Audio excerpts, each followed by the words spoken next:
Hey there, friends. We are going to start our series of Who the Heck Did I Marry very soon. But before we actually jump into episode 1, we'll call it, I'm going to start with a little bit of background about myself. If this is the first video of me you are ever seeing, I want you to know a bit about me, who I am, and a little bit of where I was coming from prior to meeting my ex-husband. So my name is Jill. I was raised in Arizona. I've lived here in Mesa, Arizona my entire life.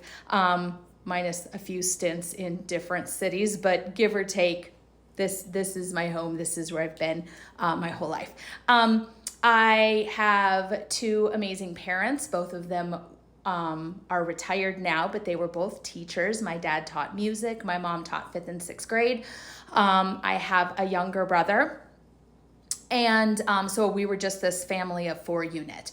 I was raised initially in the Lutheran church, so of a Christian base. Around the time when I went to junior high, my family started attending a non-denominational Christian church. So basically, the Lutheran church, if you don't know, is kind of a mix between Catholic and Methodist. So they have still some of that very formality about their service. You know that things go in this order at this time, but not with like the believing and the praying to the saints and the things like that, like the Catholic Church does.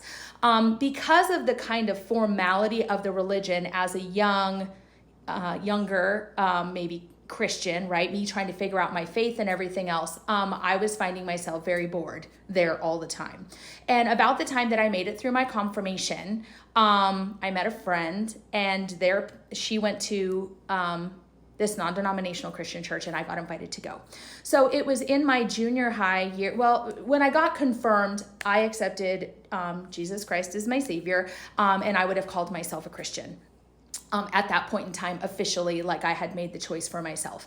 I went to this non-denominational church, went through junior high, high school, college. I was, very participatory, went to all the camps. I sang in the worship team. In high school, in college, I also sang on the worship team, and I enjoyed that immensely. So I tell you about my religious background because faith is something that is very important to me, even to this day. Let me see. I was never let's call it like the popular kid in school. I had a couple of boyfriends. I think I was a junior when I had my first official boyfriend, late into my senior year. No, I'm sorry. January, I'm going to guess, my senior year. I met my first long-term boyfriend, and we were together just shy of a year. And then in college, I dated a couple of guys, nothing super serious. And then enter in my ex-husband. It also should be noted that I had made a commitment to myself at a very young age. I have a cousin who I'm very close with, and the two of us together had kind of decided that we were going to wait for intimacy until marriage. So nothing formal. We didn't, it was just something that we both said that we were going to wait until we knew it was the one, which was going to be marriage. So I definitely made that choice all through my dating life. I'll get into that a little bit more as we get into dating my ex-husband. But I wanted probably what all young girls want. I saw my parents living a happy marriage. It wasn't perfect. Obviously, I saw them have up years, down years, the goods and the bads. But nonetheless, they always loved each other. They always supported each other, and they always supported us as kids. With our sports or our music, I was in marching band. My brother did the same. All of those things, we were always supported. And I could not wait to have that for myself. Again, I was saving myself for marriage. So I was just waiting to find that person so that we could then I went to college, he would have a job, I would have a job, the two of us would work together, we would build this grand life together.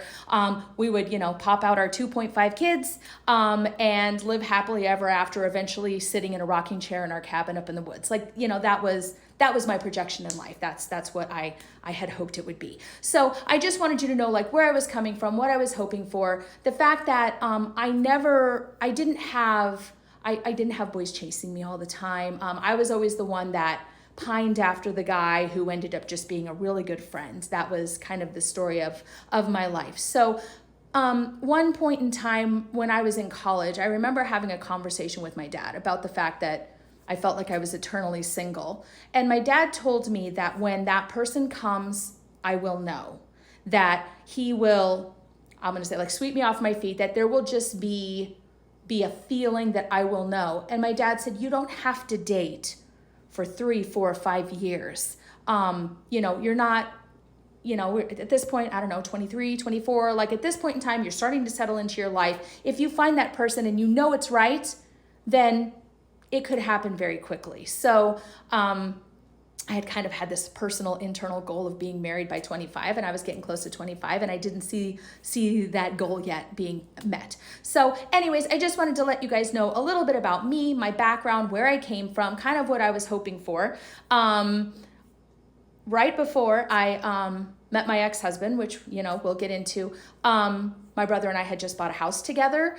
We were kind of settling into, my parents are like, if you're not, my brother and I were both working, making decent money. We were living at home. My parents were like, you're throwing your money away. Go invest it somewhere where it's going to be worthwhile. So my brother and I went and bought a house together. And then, of course, my life had to change. So we will talk all about the meeting, and the next video, I'm going to call it our cast of characters and my disclaimer. So that will be the second video, and before we enter the true world of who the heck did I marry? See you soon, friends.